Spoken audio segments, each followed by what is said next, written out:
trabalho dignifica, é assim que nos explica o rifão que nunca falha. É ou não é? Ni Roberto García ni Alfredo Leuco. Buenas noches. Último programa de la temporada 2014 de La Mirada. Saludos a todos los amigos de La Mirada y a Roberto García, que nos está mirando desde otro lado. Día complicado desde el punto de vista judicial. El tema judicial es lo único que nos recuerda cada día que no hay Kirchner para siempre.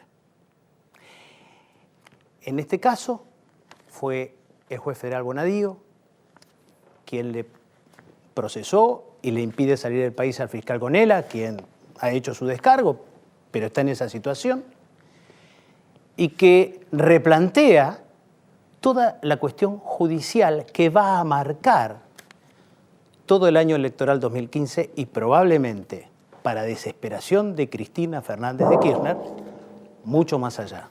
Por eso el gong.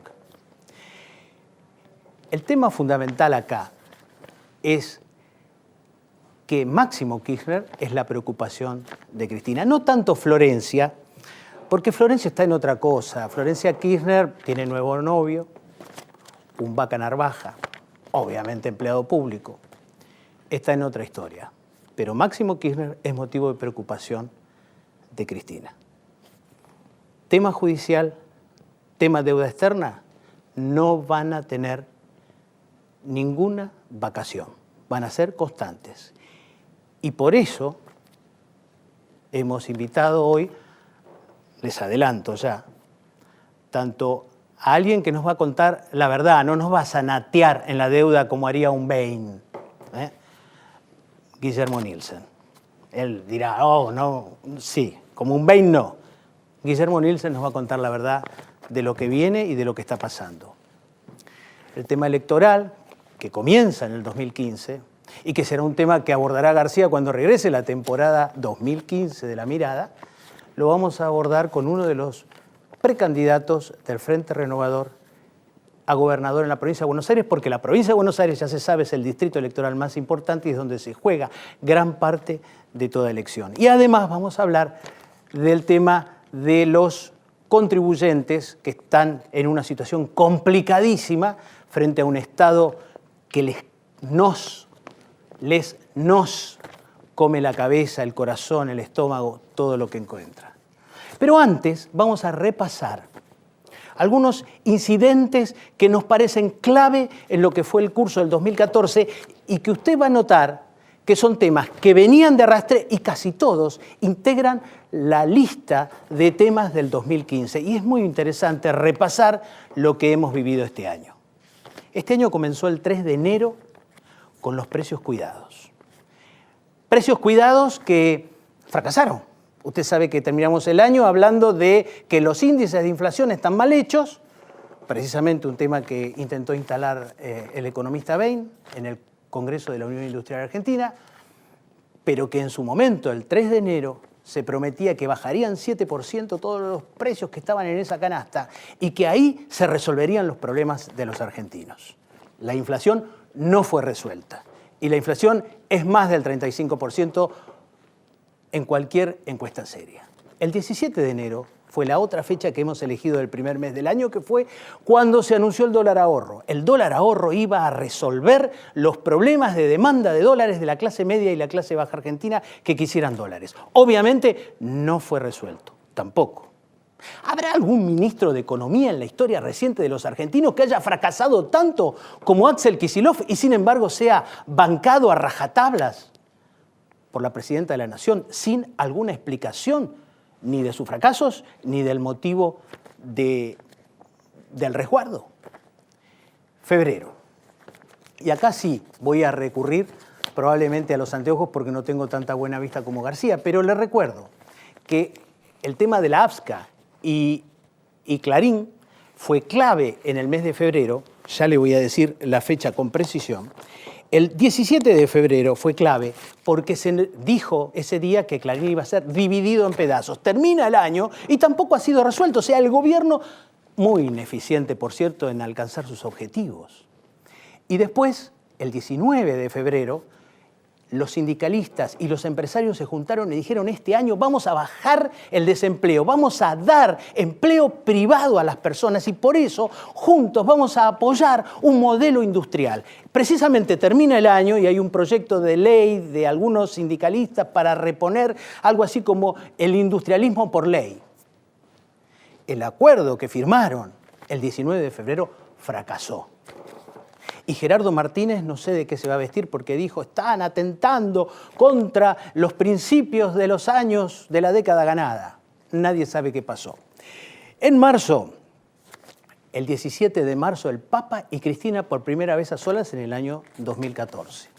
Una relación en la cual Cristina fue muy beneficiada. De hecho, hubo otro encuentro más privado y hubo una carta del Papa pidiendo que el año termine en calma. Pero en aquel momento Cristina tenía gravísimos problemas y él se aferró al Papa como una forma de sobrellevar la crisis. Después tenemos la imputación a Ollarvide y a un señor que no hay que olvidar, recuerde, el número 2 de Zanini, Carlos Lusi. Una cosa horrible, una mesa de dinero, plata, extorsiones, dólares. El inicio de la corrupción 2014 explotó, un tema que no se ha ido ni ha abandonado a los Kirchner. En el mes de abril tuvimos el 10, la huelga general. Una huelga general que fue muy exitosa en términos sindicales porque el autotransporte de pasajeros se plegó masivamente. Después tuvimos la prisión preventiva que se le dictó a Leonardo Fariña, ¿se acuerda? Aquel símbolo de la corrupción kirchnerista con los dólares que se pesaban. En el mes de mayo murió Carmen Argibay, el 10. El inicio de la discusión en la Corte, ¿hay que reponer o no hay que reponer? Un tema que tampoco ha terminado, y en unos segundos les vamos a decir por qué no ha terminado. Y después tuvimos el acuerdo del Club de París, que fue el miércoles 28 de mayo, y parecía que en ese momento íbamos a acordar ya con los acreedores en Nueva York y se terminaban todos los problemas externos de la Argentina. ¡Mentira! Es más, aceptamos pagarle al Club de París más probablemente de lo que pedía el Club de París. Otra operación de marketing del kirchnerismo, que este año 2014 solo nos dio marketing para ocultar el fracaso terrible, la mediocridad intelectual de Axel Kicillof y su equipo. Y de la presidenta, que lo respalda, obviamente. En junio, Amado Boudou tuvo un mes terrible. Comenzó con la declaración de 9 horas el día 9 de junio y terminó el 27 de junio con un procesamiento, que es un tema abierto, que está por ahí dando vueltas y que ni el propio Frente para la Victoria hoy día puede bancar a Boudou. ¿Qué hacemos con Boudou? ¿Qué hacemos con Boudou? Después comenzó el Mundial de Fútbol y Tomás Griesa, apenas la Argentina jugó el primer partido, falló en contra de la Argentina. Y el comportamiento del equipo de fútbol, pese a que era exitoso, no lograba ocultar algo que comenzaba a ser evidente. La Argentina estaba en vísperas de un default. Tantos años jurando que se había terminado el default y estábamos en vísperas otra vez de problemas.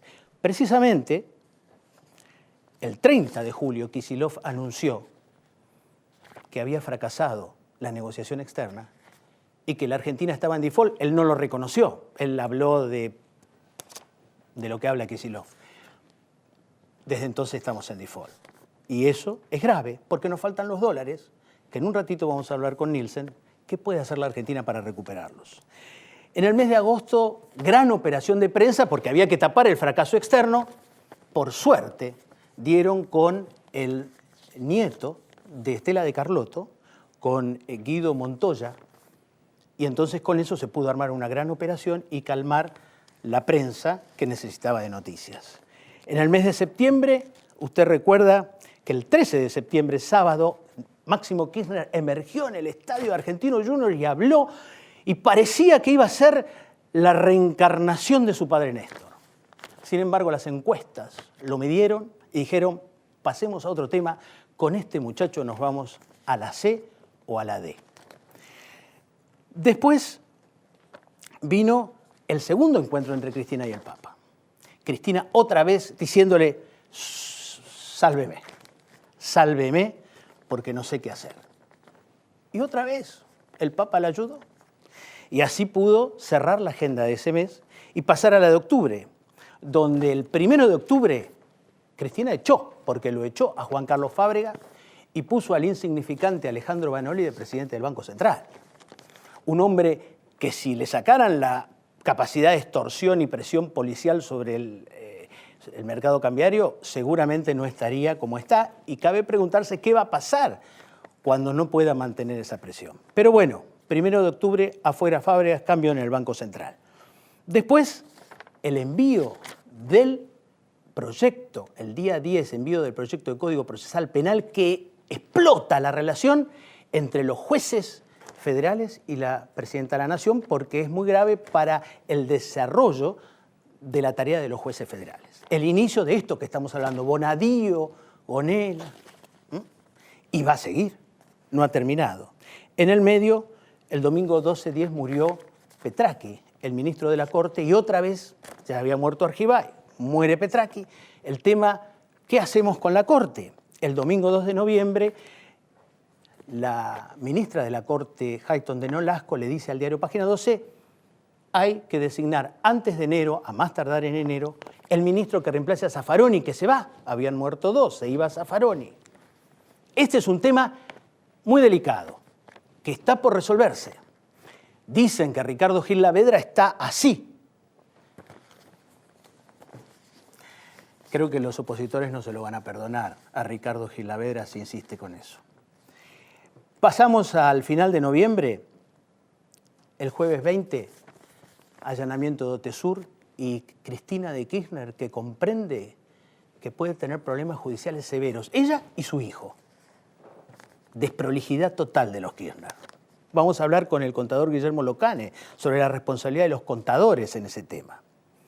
Antes, el 5 de noviembre, Cristina se había internado. Otra vez, estrés, un estrés que probablemente no va a volver a tener estrés ahora porque se está yendo largo a descanso al sur, pero estrés que puede volver con estos temas judiciales en cualquier momento del año electoral 2015. Y el mes de diciembre, finalmente, tenemos como colofón de todos los problemas judiciales y porque la Secretaría de Inteligencia no le avisó a la presidenta lo que estaba tramando Bonadío con Otesur, se limpió a Icazuriaga, Larche, fue Parrilli por ahí, entró Aníbal Fernández a la Secretaría General de la Presidencia, un enroque, la salida de Estiuso y esos espías detestables que estaban ahí durante muchos años del kirchnerismo y que usó Néstor Kirchner, porque ahora son malos, pero los usó Néstor Kirchner durante años para pinchar teléfonos, seguir periodistas, estar contra este y contra aquel. Eso fue el kirchnerismo y la Secretaría de Inteligencia durante años, pero ahora Estiuso es malo, en realidad siempre fue malo, y lo echaron. Y terminamos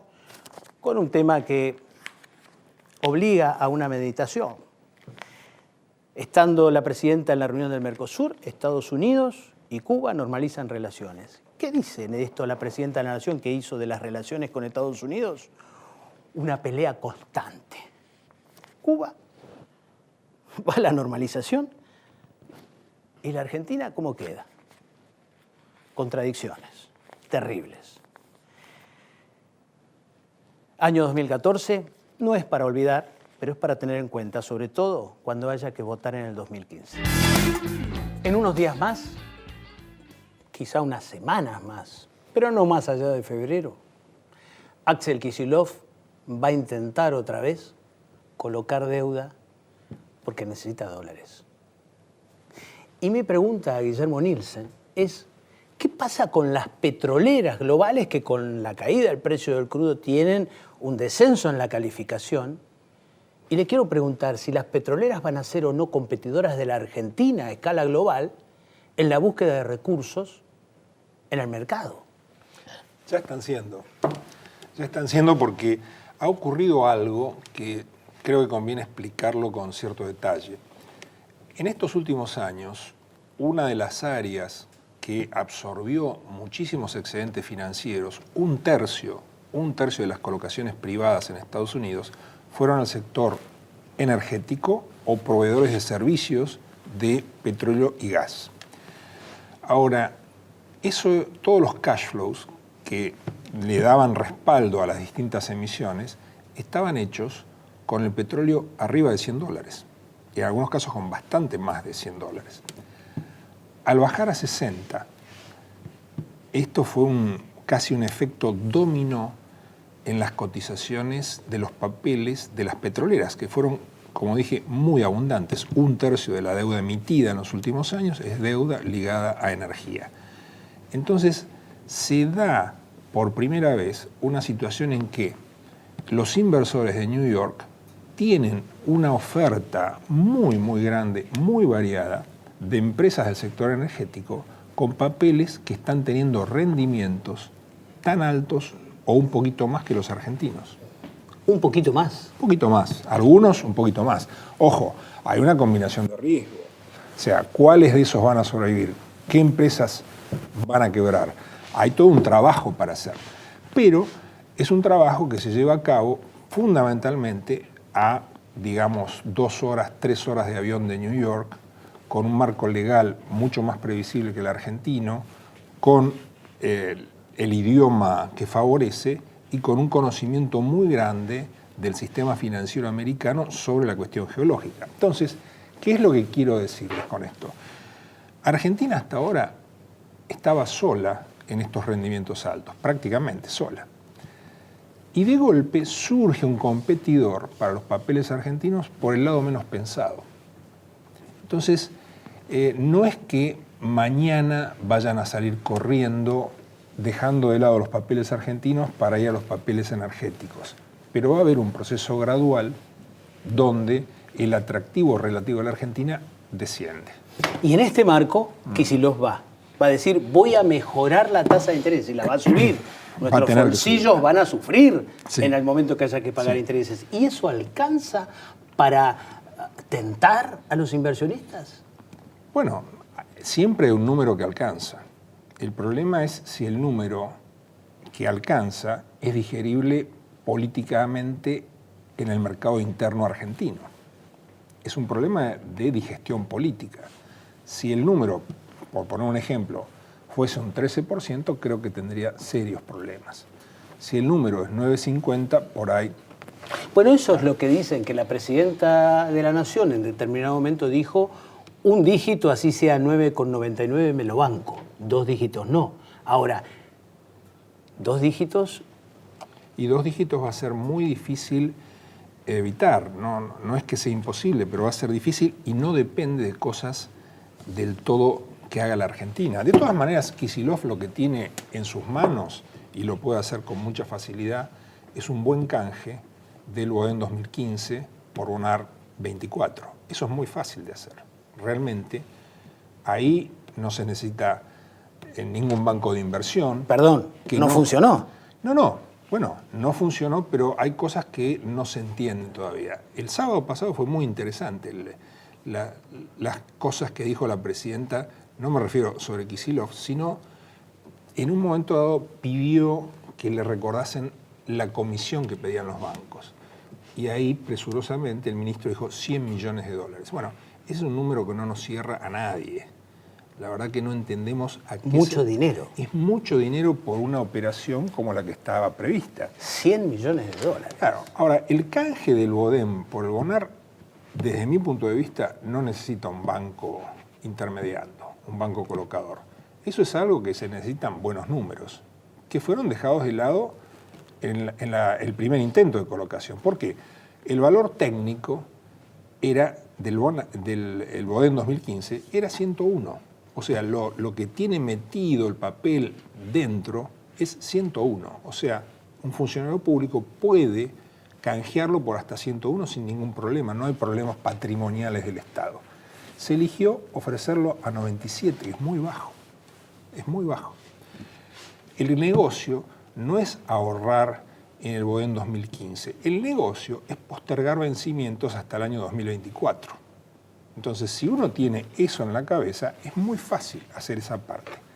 No es tan fácil, y mucho menos en el contexto que estaba explicando, la colocación de un incremental del BONAR 2024. O sea, eso va a haber que plata trabajar. nueva. Plata nueva va a haber que trabajarla plata nueva y no. mucho. Ahora, nuestros amigos que están allí deben estar preguntándose, yo lo sé, el dólar oficial, como herramienta antiinflacionaria está bajo. Es uno de los dramas, ¿no? ¿Se banca este dólar la economía durante el 2015? Se lo banca a un costo recesivo mayor del que ya tiene, que es muy alto. ¿A qué me refiero? El único instrumento antiinflacionario que ha elegido el equipo económico no es la contracción monetaria. No creen en la contracción monetaria. En cambio, el dólar, como ancla del sistema, le cierra un poco más. Entonces están atrasando el dólar. ¿Qué es lo que está pasando?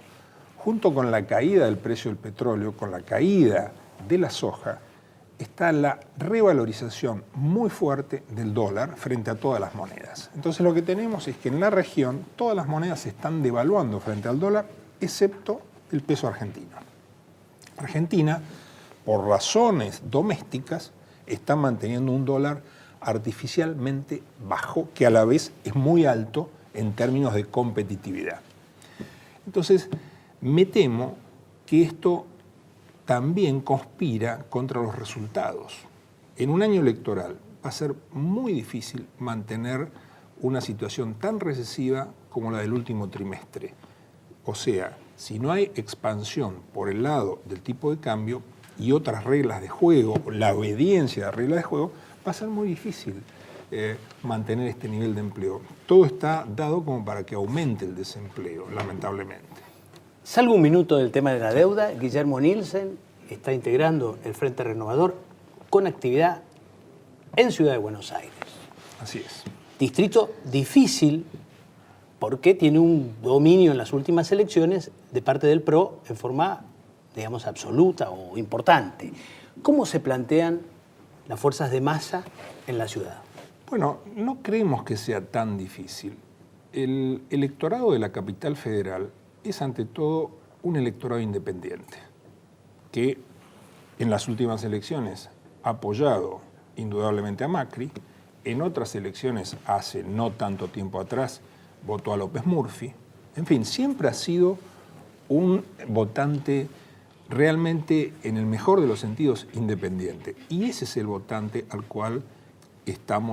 con el cual estamos trabajando y con el cual nos sentimos identificados. Aquí no hay una cuestión dogmática de derecha, izquierda, no, hay un tema de responsabilidad que los porteños tienen muy claro. Los porteños son, ante todo, votantes de temas nacionales. Y aquí los grandes temas nacionales entendemos que pasan por una solución dentro de lo que es la gestión masa. ¿A qué me refiero?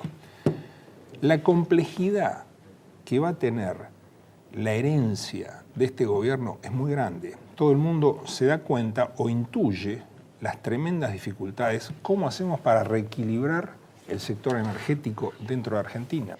¿Cómo hacemos con el atraso cambiario que viene? ¿Cómo hacemos con cantidad de sectores que están absolutamente descentrados? Y ahí me parece que, objetivamente, Sergio Massa tiene una ventaja. Sergio Massa tiene un equipo de gobierno con capacidad de gestión y con experiencia probada. Pero Macri también tiene un equipo de gobierno... Es mucho más chico y acá la diferencia está probado en combate. Nadie duda de Roberto Labaña como ministro de Economía. Nadie duda de Martín Redrado como presidente del Banco Central en distintos momentos. Piñanelli en muchos indicadores, por ejemplo, en disminución de la inflación, en aumento de reservas, fue el mejor presidente del Banco Central en muchos años.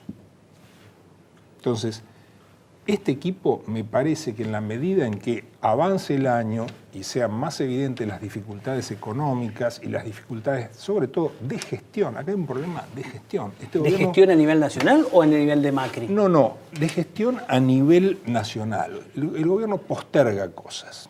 Macri también tiene algunos problemas, pero son menores y tiene la suerte de tener del otro lado de la Plaza de Mayo un gobierno con serios problemas y más visibles todavía. Pero eso me parece que va a jugar un papel importantísimo a medida que avance el año. Entonces ustedes plantean en la ciudad una estrategia nacional, una agenda nacional para abordar... Una agenda nacional para el electorado independiente de la capital. Y Macri lo que va a ofrecer es los Metrobús, No, la la obra. ampliación de los subterráneos, Que básicamente es muy la bueno. obra. No, que ha hecho obras y ha hecho obras muy buenas. El problema en todo caso es que la gestión Macri es muy cara, está resultándonos muy cara a los porteños. Desde ya que hay cosas invalorables, sin duda alguna. Ha hecho obra, se ve la obra, en parte porque obviamente la gestión es infinitamente superior a quienes lo precedieron, esa es una realidad, pero es una gestión muy cara. La presión impositiva que tenemos los porteños es altísima. Fíjense, por ejemplo, lo que está por pasar ahora con patentes en la ciudad de Buenos Aires.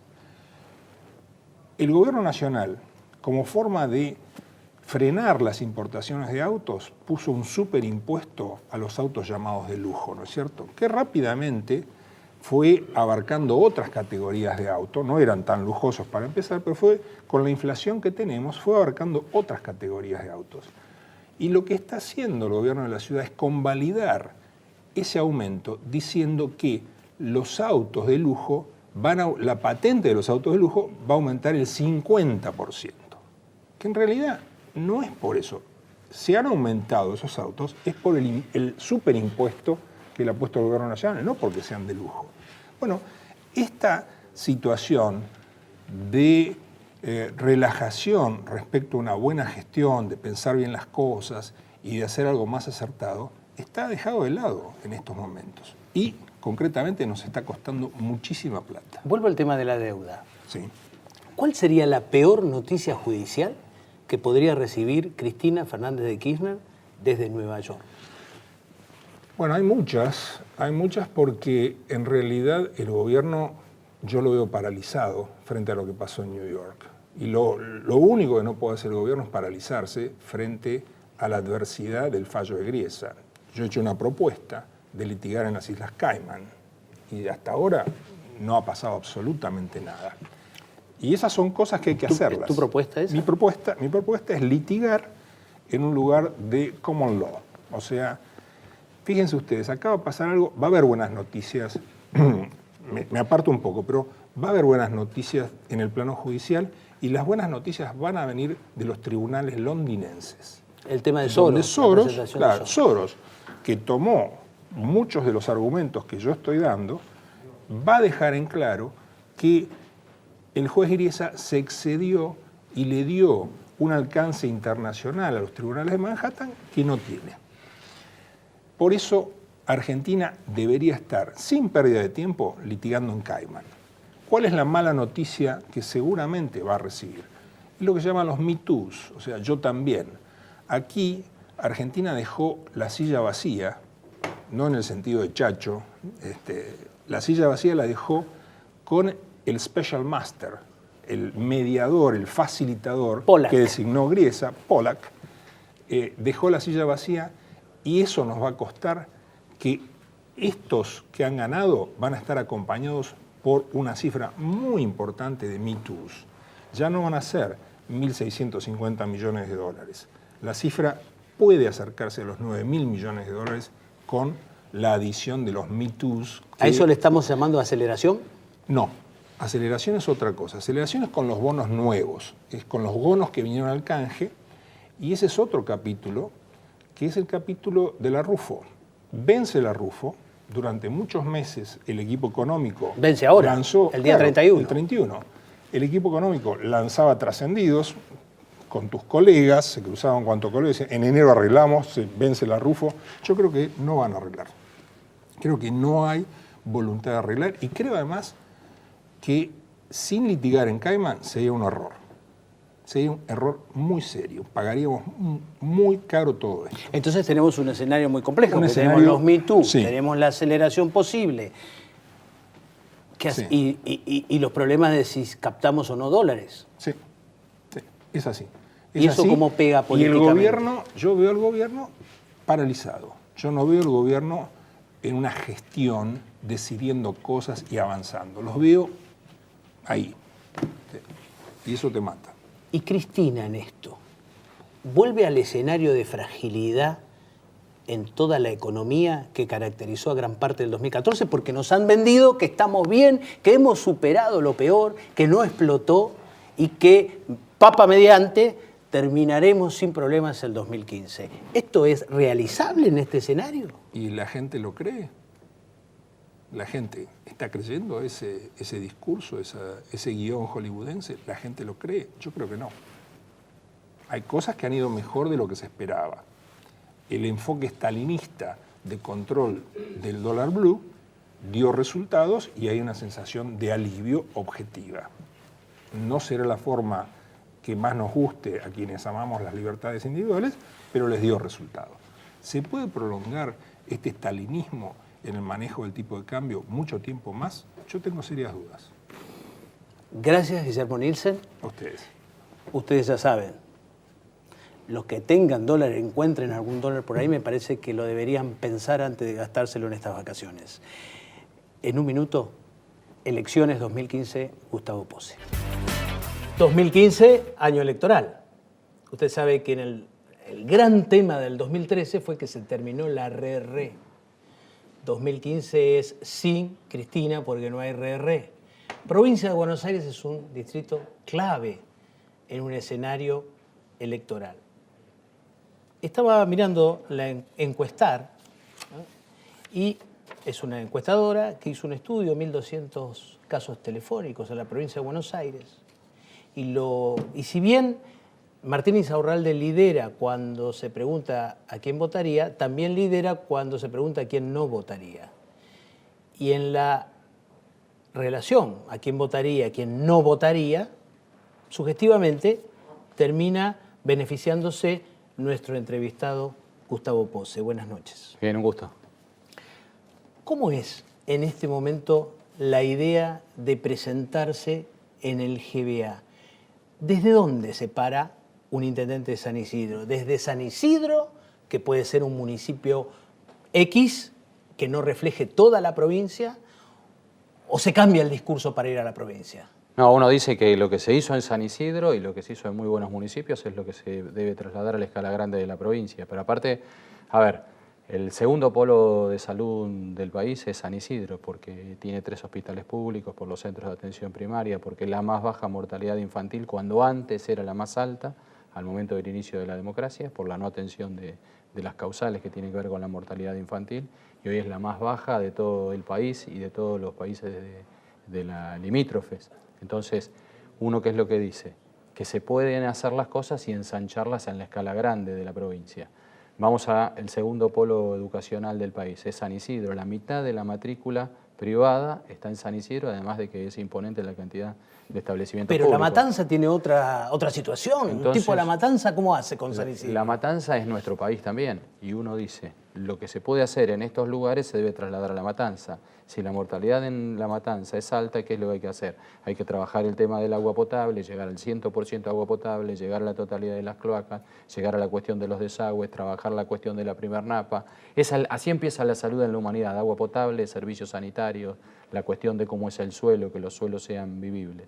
Y después hay que llegar a los otros centros de atención primaria, la cuestión de los hospitales, trabajar con la cultura de la prevención. Entonces, ¿cómo me siento? El Gran Buenos Aires es mi medio.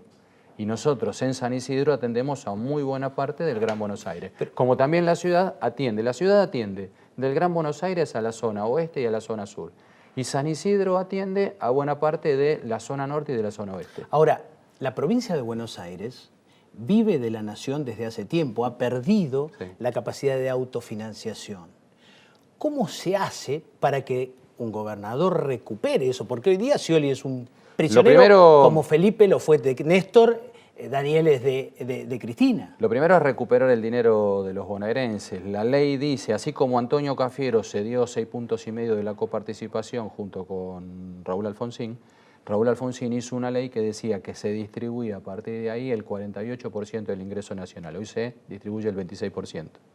La provincia de Buenos Aires debe hacer lo mismo que hizo Córdoba, que es recuperar el dinero que perdió, y Córdoba lo reclamó. Cuando fuimos todos los intendentes y los bloques de la oposición a pedir a la Corte Nacional, a la Corte Federal, por el dinero de los bonaerenses, nos caímos por falta de legitimación. ¿Por qué?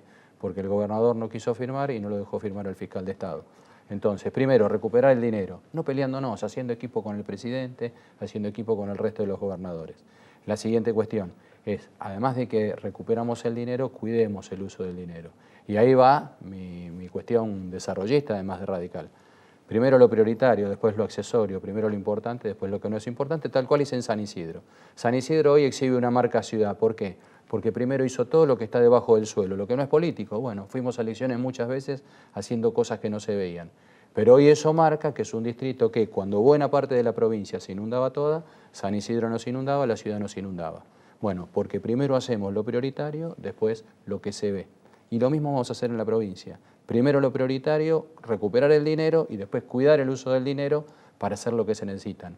Las obras son las obras ligadas a la inundación, las obras ligadas a que todos tengan cloacas, las obras a la recuperación de la vivienda. Hay 152.000 familias todos los años que nacen como familia, como pareja y resulta que no tienen vivienda. Ahora, ¿Martín Insaurralde no va a decir lo mismo? Digo, pensando en las pasos del Frente Renovador.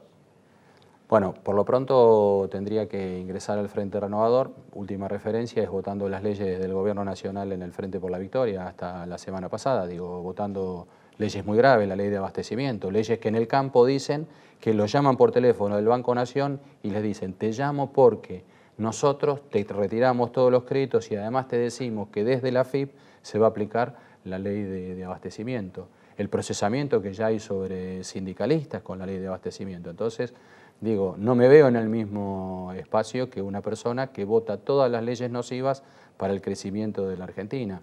Pero, ¿de dónde lo podría decir?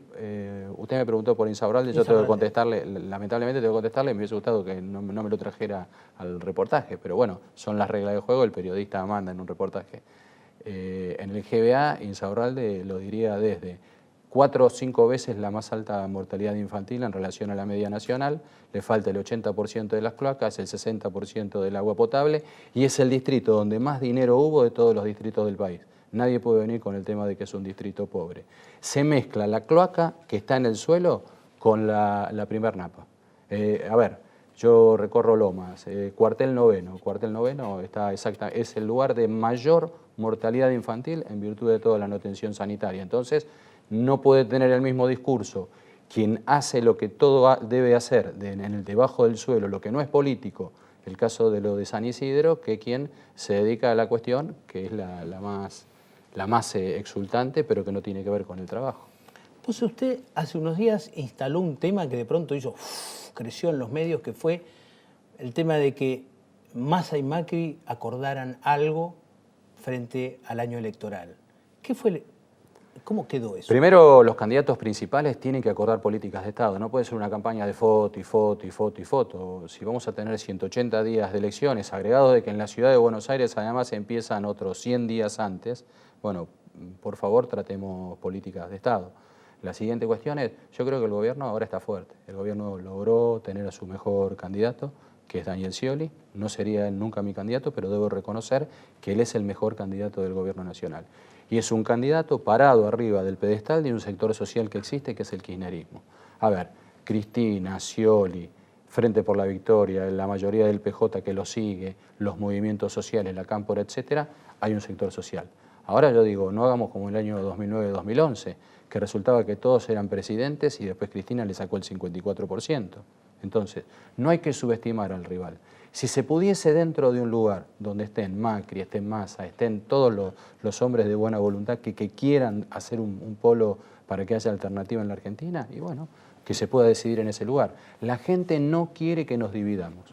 La gente quiere que nos juntemos en torno de políticas de Estado, por eso digo, basta de foto, si un acuerdo de política de Estado. Ahora, le he preguntado eso a unos cuantos del lado del Frente Renovador y del PRO. Y todos coinciden en que los egos a veces matan la política. Los dos candidatos, tanto Macri como Massa, miden bien. Y es difícil decirle a alguien que mide bien que debe bajarse. Y eso es natural. Lo primero que debe haber es acuerdos de políticas de Estado. Y eso es lo que haría que todos pisemos más con los pies sobre la tierra. Los dos son candidatos respetables, los dos están legitimados, los dos son candidatos opositores. Esto no van a ser porque un candidato a gobernador de una provincia, en mi caso, lo diga a través de los medios y van a ser un efecto cascada de opiniones. Ustedes me preguntan y digo qué es lo que me dice la gente en la calle. La gente en la calle me dice no cometan el error del año 2011. Ahora, dejemos a Massa y a Macri y pensemos cómo trasladar un acuerdo de políticas de Estado entre el Frente Renovador y el PRO en provincia de Buenos Aires. ¿Cuáles serían esos temas centrales que, por ejemplo, llevarían a un acuerdo, digamos, con María Eugenia Vidal? En la provincia de Buenos Aires primero debemos unirnos porque la provincia no tiene, así como el país no tiene un verdadero balotaje, es un balotaje trucho, quiere decir que el que llega al 40% y le saca 10 de distancia, entonces es presidente. En la provincia de Buenos Aires directamente no hay balotaje como sí lo hay en la ciudad, donde hay un balotaje verdadero que hay que sacar el 50+1 de los votos, como es en todo el mundo racional. Bueno, lo que nosotros podemos hacer con María Eugenia Vidal, con el resto de los candidatos a gobernador, es reunirnos. Primero, ¿recuperamos el dinero cualquiera sea el presidente? Sí, recuperemos el dinero de los bonaerenses. Segundo, ¿qué es lo primero? Bueno, lo primero es la seguridad. La gente lo que nos pide es seguridad. Entonces, ¿cuál es la primera inversión para la seguridad? La atención de lo social, pero mientras tanto atender los efectos de la cuestión social que es deficitaria. Y para eso, ¿qué es lo que tiene que haber? Tiene que haber una fuertísima policía cuidando de la gente. ¿Qué es lo que tiene que haber también? Policía de proximidad. Para eso, Policía Municipal Autónoma. Hasta hemos firmado convenios de policía local con los cuales no estábamos de acuerdo.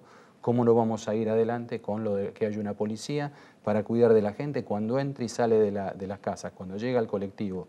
Usted sabe que hay trabajadores que dicen a las 5 de la mañana en tal esquina y todos juntos a llegar al colectivo o a la estación de tren. Y las madres que dicen 7:15 nos juntamos en tal esquina y todos juntos llegar a la escuela. ¿Por qué? Porque son saqueados, son humillados, son robados. Para eso, policía de proximidad. Y después, nación, provincia, municipio, sobre todo la nación y la provincia, en derredor de lo que tiene que ver con los delitos de complejidad. ¿Cuáles son los delitos de complejidad por excelencia que el país firmó en el convenio de Palermo, en el sur de Italia, o sea, en un lugar de la mafia italiana? Lo que tiene que ver con la trata de personas, lo que tiene que ver con el lavado de dinero y lo que tiene que ver con el narcotráfico. ¿Qué es lo que aqueja a este país? Justamente esos tres delitos. ¿Qué incumple este país? El 72% de esos convenios. ¿Qué dice básicamente? Colaboración de la Argentina y de todos los países entre sí con la información, con la operación, etcétera, para luchar contra los delitos de complejidad, sobre todo la cuestión de la expansión del narcotráfico, que como un símil hidráulico es rechazado en los países donde era natural, hasta tenía Estado, y viene hacia la Argentina. Y entonces, si se incumple con eso, ¿qué es lo que ocurre? Porque no se colabora con los países, pero no se coordina la acción con las provincias. Entonces nosotros volvemos a decir, nación, provincia, municipio, ponernos de acuerdo los gobernadores de los lugares principales. Cada vez que se habla de inseguridad, uno de los temas que aparecen y que da la sensación de que no está siendo previsto, al menos en lo que he escuchado de otros candidatos, es que la inseguridad, además de tener un costado en el narco, también tiene un costado en la adicción de muchas personas que viven además en barrios precarios. ¿Qué es lo que hicieron ustedes en San Isidro con ese tema? Lo primero, un 0800 alerta. ¿Qué significa esto? La ley prevé que se pueda hacer la denuncia hasta anónima cuando se trata de situación de droga. Y también la ley de cuidar a los adolescentes. Se ingresa por el lado de lo del alcohol. El tema del alcohol en los adolescentes es algo gravísimo. 0800 alerta en San Isidro nos permite ubicar la remisería donde le llevan el alcohol a los chicos. Nos permite que la familia también tome control de la situación con las excedidas previas. Es natural que un chico quiera tomar alcohol. La adolescencia es un momento único, irrepetible. Cuando se es joven es lo mismo, tienen que salir de noche. Creemos las condiciones para que puedan estar de noche y también para cuidarlo. Y lo mismo con la cuestión de lo de la droga. En la prensa del Gran Buenos Aires se le dio mucha importancia a un diferendo que tuvo con la familia Durrié y Galmarini. ¿Cómo quedó esa situación teniendo en cuenta que es la familia política de Massa? Yo apenas los conozco a una persona saliente, que es el caso del ex dirigente menemista Fernando Galmarini, que siempre me pareció una persona que desde otro lugar me parecía una persona bien y me parece una persona a la cual uno puede estar de acuerdo o en desacuerdo, pero yo es alguien al que digo, bueno, esta persona es una persona de la política. Al resto, más o menos no los conozco, no los conocía. Obviamente, en el caso tratándose de la familia de Sergio Massa, la familia, es como que ustedes me preguntasen por qué ocurriría si mi señora se dedicase a la política o mi suegra se dedicase a la política.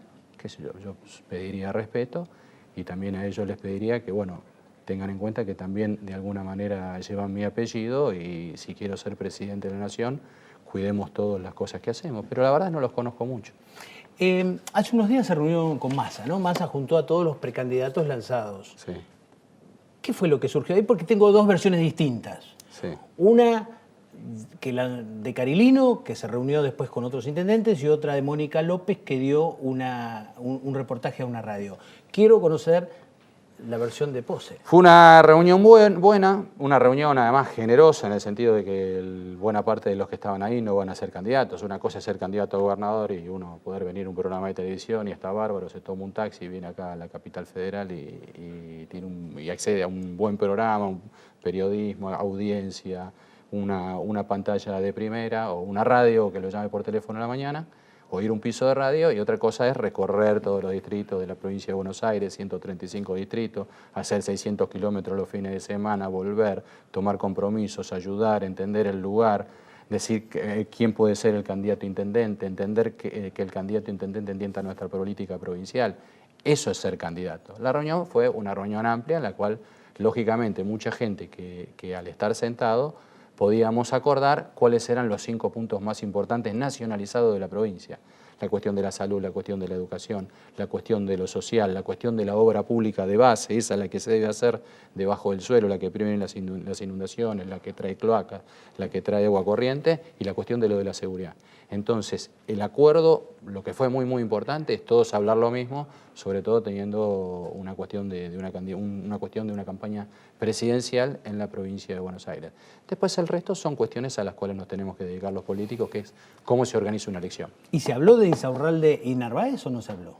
No, totalmente concentrados en esa cuestión. ¿Se toma vacaciones? No, me disfruto en mi familia cuando voy a la costa atlántica y aprovecho para seguir visitando pueblos. No, nosotros accedemos a un programa de televisión y nos encanta, pero en realidad la cuestión es localidad por localidad de la provincia de Buenos Aires, y para eso hay que estar arriba de la ruta, hay que estar en todos los momentos, así que un poco de descanso y mucho de recorrer. Gracias, Gustavo Pose. A usted. Buen 2015. Buen año. En un minuto, el contador del pueblo, Locane.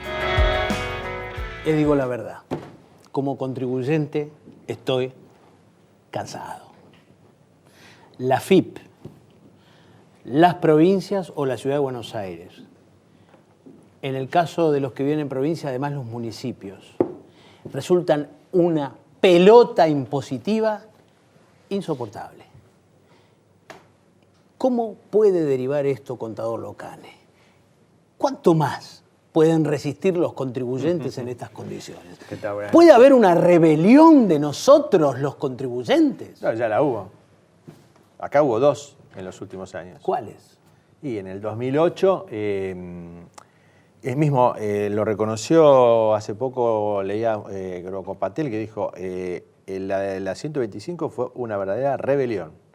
Y realmente reunió los requisitos de una rebelión, es decir, que es distinto de la evasión, absolutamente distinto. La evasión es un acto privado, particular, antisocial, en beneficio propio. Puede ser fundamentado en la alta tasa impositivas, pero generalmente siempre está orientado a proteger el bolsillo ocultamente. En cambio, la rebelión es muy interesante porque es un fenómeno histórico que ha tenido, que ha sido origen de múltiples revoluciones populares, y lo que aconteció en aquel invierno que empezó en el otoño del 2008 fue una verdadera rebelión. Y lo que acontece con los sindicatos cuando dicen yo no quiero que me cobren el impuesto a las ganancias, y lo dicen abiertamente y se manifiestan públicamente, también es una rebelión. O sea, nosotros lo hemos tomado con mucha tranquilidad, pero es evidente que amplios sectores de la población, y no los más, a lo mejor no los más ricos, porque yo no veo que se quejen por ahí o que hayan movimientos los sectores de altos ingresos. Es la clase media, digámoslo, si lo podemos identificar en el campo, los chacareros, o en el caso de los trabajadores, los trabajadores de medianos ingresos, que además son los más calificados, porque además ganan bien, o porque hacen de trabajos sacrificados, o porque están calificados para ello. Quiere decir que tienen altos ingresos. Tenemos rebelión. Hemos tenido rebelión. Ahora, los más castigados en este esquema tributario de la Argentina 2014 son las pymes. O sea, el pequeño y mediano empresario, comerciante, Sí. está hecho pelota. Bueno, tenemos que dividirlo así. Venimos de años buenos, como la economía ha tenido un auge en años anteriores. Hace tiempo que venimos en caída en cuanto a la actividad, sobre todo. Yo digo, los contadores somos de los profesionales en ciencias económicas los que más rápido nos damos cuenta de cómo viene la mano. Porque es el cliente inmediato el que te dice, cuando está en auge, dice, yo quiero ampliar la planta, ¿cómo necesito tomar un crédito? Hay que presentar la carpeta en el banco, prepararme los balances. O al revés, cuando va para abajo, decir, bueno, vamos a ver cuánto me costaría prescindir de tanta gente, ¿se entiende? Por ahí nuestros colegas, los economistas, tienen que esperar a ver las estadísticas del INDEC, del Banco Central. Nosotros enseguida lo sabemos. Y nosotros vemos que hace bastante tiempo que los empresarios pymes, que es más que nada con los que estamos vinculados, están en una actitud de temor, en una actitud de precaución, en una actitud de prevención, sobre todo porque además hay algo que es terriblemente molesto para lo que es el ser inversor o ser propietario, ser empresario, que es la incertidumbre. La incertidumbre te mata. Y acá nunca sabes si estos son todos los impuestos que vas a pagar, si ahora se habla de una reforma en la ley del Código de Trabajo que implica tomar decisiones o digamos incide en la toma de decisiones respecto a la toma de personal o presidencia de personal. Es decir, no hay una estabilidad, un horizonte, un ambiente, aunque es una palabra que para el chiquito que es el ministro de Economía, le resulta desagradable. Una vez escuché que decía que odia la palabra ambiente de negocio. El chiquito nunca pagó una quincena. No, exactamente. El chiquito nunca pagó una quincena. Claro. Entonces, paremos esta locura. Claro, el chiquito nunca pagó una quincena, no puede hablar. Bueno, Cristina tampoco pagó una quincena, ¿eh? No sé. No, Cristina tampoco. La habrá pagado Lázaro Báez. No. En comparación, pero no Cristina. Claro, en comparación, por ahí su difunto esposo tenía más nociones de economía que por ahí que estas dos personas que vos estás mencionando, incluido el ministro de Economía. Pero digo, no me quiero escapar. Estamos en una situación de incertidumbre, estamos en una situación en que la gente dice... Es más, el otro día me preguntaba un colega tuyo de gráfica, ¿cuándo la gente decide evadir? ¿No? ¿Cuándo el empresario decide evadir? Porque hay dos actitudes frente a la evasión. Es decir, aquel que se equivoca y considera que la evasión permanente forma parte de su ganancia, lo cual es un error empresarial, porque ya si tenés que robar los impuestos, quiere decir que tu negocio no es bueno. Hay un error. Y está el resto de la gente cuando dice, no, yo a este gobierno no le doy más plata. Que es también una búsqueda de argumentos. Yo lo escucho, Yo lo escucho. Sí, hay gente que dice, no más. Cuando claro, que es una búsqueda de argumento, de una justificación que a veces la realidad lo convalida, porque cuando vos ves que en los municipios aumenta la tasa, por ejemplo, de seguridad e higiene, que es una cosa a la que yo me referí hoy en un post que escribí en mi blog, en perfil.com, porque no es solamente lo que pagan la gente de impuesto a las ganancias. Las pymes están, y no pymes, pero están sufriendo la tasa de seguridad e higiene, que seguramente quien es empresario y me escucha sabe a lo que me estoy refiriendo, prácticamente es un ingreso bruto más, porque toma la base imponible, son las ventas. Entonces las ventas pagan por tasa de seguridad e higiene, pagan por ingreso bruto, que además las tasas de ingreso bruto han crecido enormemente. Además, el empresario pequeño y mediano que vende en diversas jurisdicciones lucha contra las retenciones y las percepciones, que es de eso que se llama el convenio multilateral, que a lo mejor para el conjunto de la gente suena jeroglífico, pero para el que es empresario, profesional, sabe que es una forma en que el Estado le saca plata y después no la ve nunca más, digamos, para resumirlo así. Entonces, doy fe. Sí, pero seguramente mucha gente que me está escuchando coincide. Entonces, cuando te entra la plata en el banco, ya ahí está los mecanismos de percepción de las distintas jurisdicciones, o cuando te están pagando del Chaco, de Misiones, de Formosa, te mandan el cheque más un papelito que te dice la percepción que tenés que... Y entonces se junta una cantidad de plata que son impuestos no legislados, porque en definitiva es muy difícil volver a juntarse con esa plata. Con lo cual se genera lo que yo llamo una situación de saturación, que es la suma, porque nosotros decimos, bueno, hay gran presión fiscal, pero además tenemos la acción de las administraciones tributarias que también ejercen una presión, que juntas conforman una saturación. Es decir, la gente, el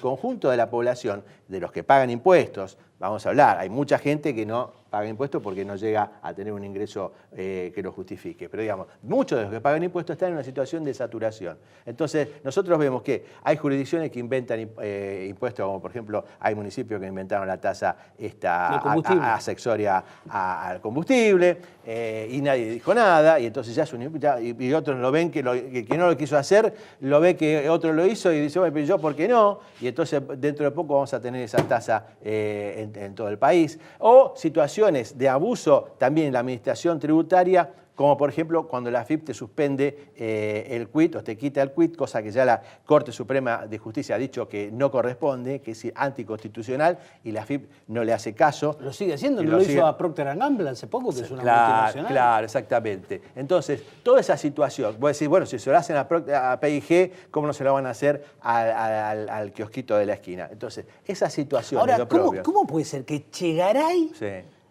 desprecie o menosprecie a la Corte Suprema de Justicia? ¿Dónde está Lorenzetti? Bueno, ¿Dónde está?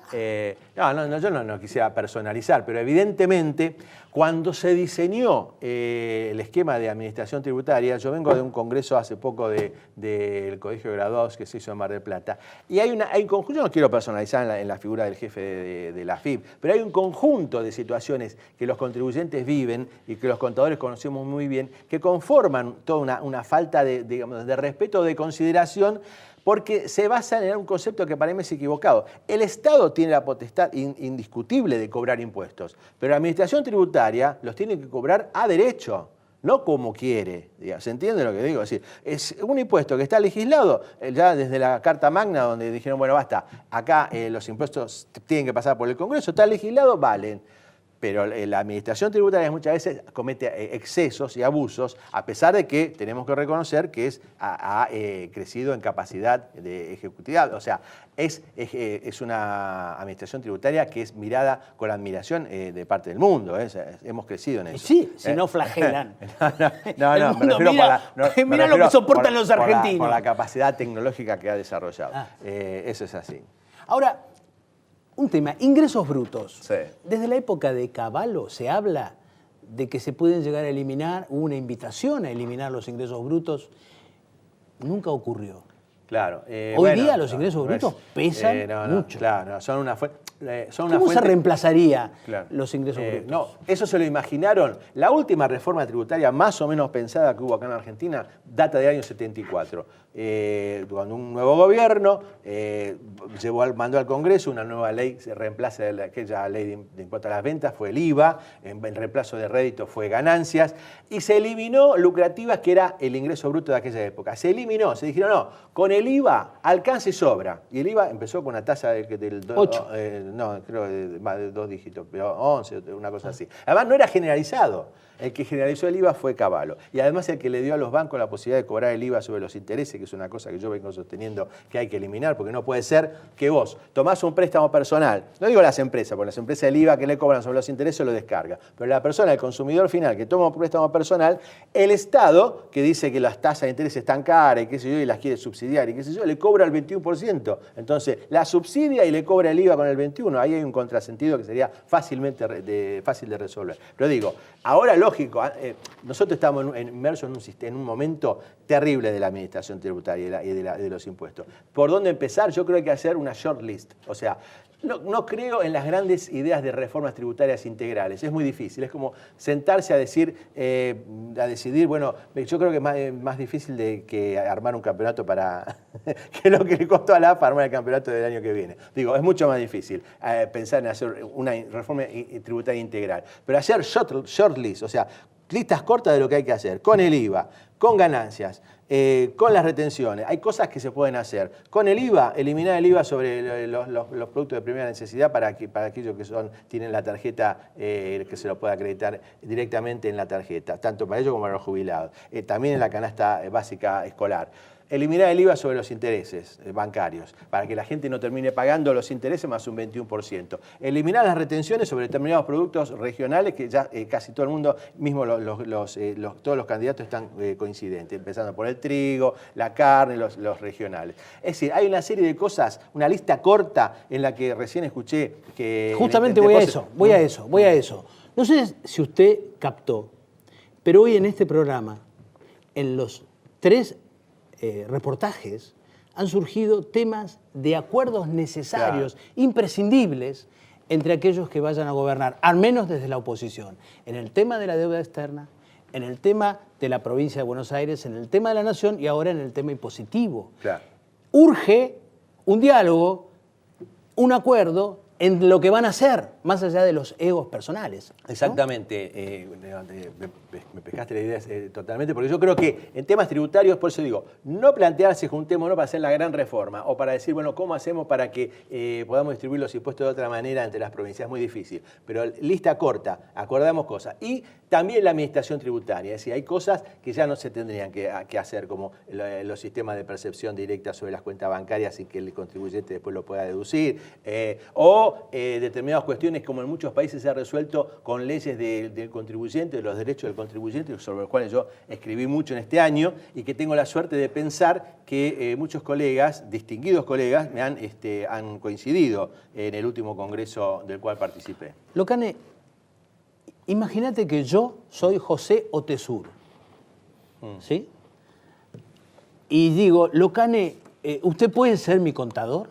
Sí, no tengo problema. ¿Qué tendría que haber hecho el contador de Otesur? O sea, yo, Claro. Máximo Kirchner, ¿no? Claro. ¿Qué tendría que haber Claro, hecho? lo que yo sobre este tema escribí ahí en una notita en la revista Noticias. Yo digo, los balances para ser legales y poder ser útiles a terceros tienen que estar auditados, tienen que estar certificados por un contador que se dice independiente, por más que uno en general firma los balances de los clientes a los cuales atiende mensualmente. Pero digo, en la actividad tiene que ser independiente. Y está normada por normas del Consejo Profesional, de la Federación de Consejos. Y en el caso, yo notaba, digamos, que sobre todo en temas de lavado de dinero, que se han incorporado determinadas obligaciones de parte de los contadores certificantes, yo creo que una actividad tan extraña como es haber percibido alquileres sin haber tenido la ocupación de las habitaciones como se sospecha, debería haber originado en el contador que certificó ese balance una serie de preguntas que tienen que ver con prevención de lavado de dinero. Es decir, porque además las relaciones económicas entre los contribuyentes tienen que tener una razonabilidad. No es que yo te puedo pagar a vos contra una factura que vos me pasás, pero tiene que tener un sustento, o sea, hay un motivo. Si no, esa factura puede ser tildada, ese pago puede ser tildado de no deducible u otra calificación peor. Tiene que tener una razonabilidad y una sustentabilidad.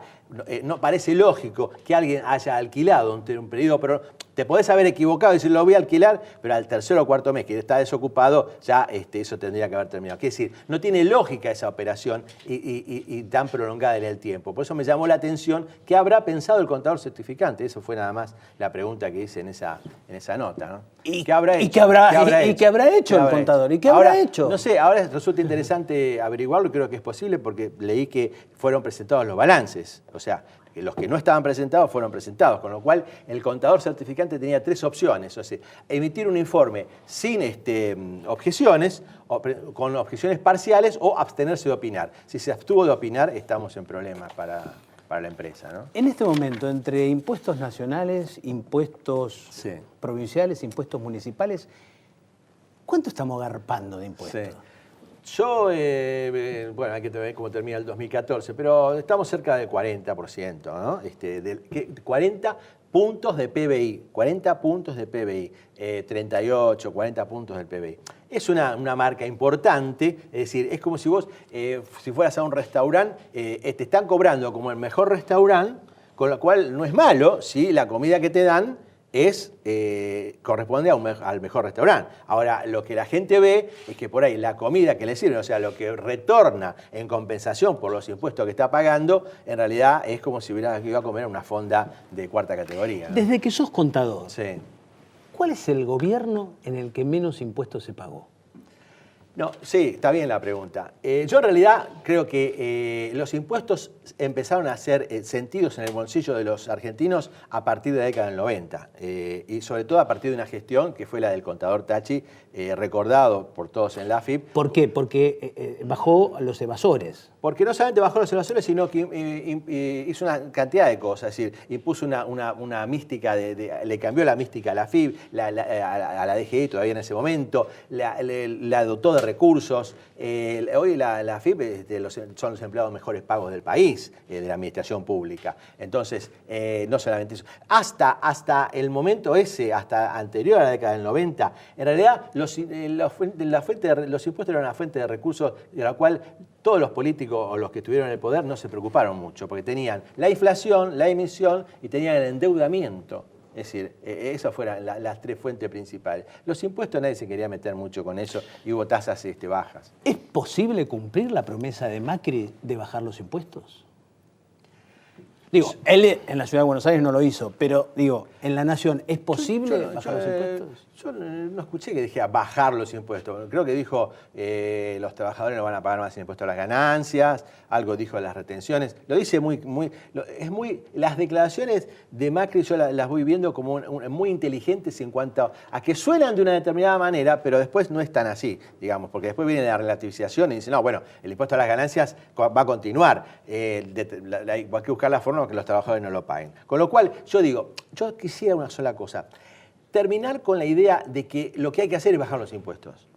Lo que hay que hacer es, una de las cosas en cuanto a lo tributario, es bajar los impuestos, pero también armarle a la gente la forma en que los impuestos no le terminen siendo un rompedero de cabeza, una rotura de molesta, en cuanto a una cantidad de requisitos, de exigencia, de limitación en cuanto a disponer de saldos a favor. O sea, yo creo que se puede hacer muchas cosas en la administración tributaria que le beneficien a la gente la sensación de saturación con los impuestos. Y después ir a bajar los impuestos. Otra cosa. En este momento, ¿qué conviene? Sí. ¿Ser persona jurídica o ser persona física a los efectos de pagar impuestos?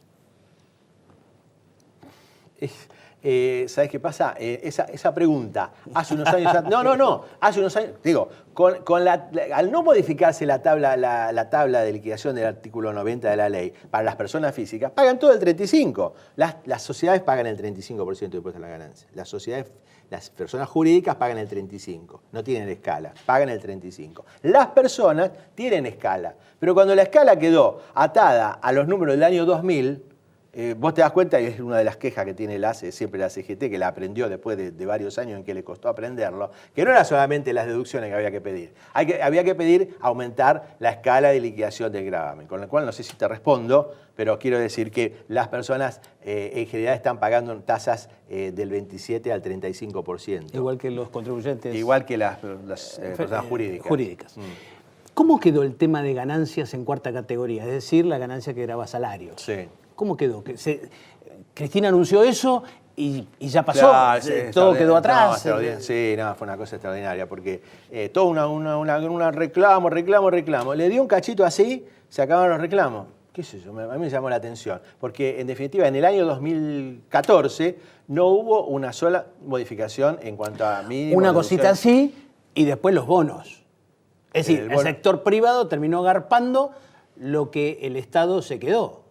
Claro, de compensar. O sea, claro, Moyano no logró lo que quería, pero logró un bono de 4.000 pesos que lo cobrarán en X cuotas, pero bueno, lo cobran. De los empresarios que aumentarán el transporte y que el comerciante termina cargándolo a los precios finales. En el momento en que el gobierno, hace unos años atrás ya, descubrió que el tema del impuesto a las ganancias era prenda de negociación para el tema de los aumentos de salariales de convenio, ahí sonamos, porque ya se desvirtuó una cosa que en ningún país del mundo, no lees que en ningún país del mundo haya el despelote que hay con el impuesto a las ganancias de las personas físicas. Locane, nos tenemos que ir. Perdón, despelote.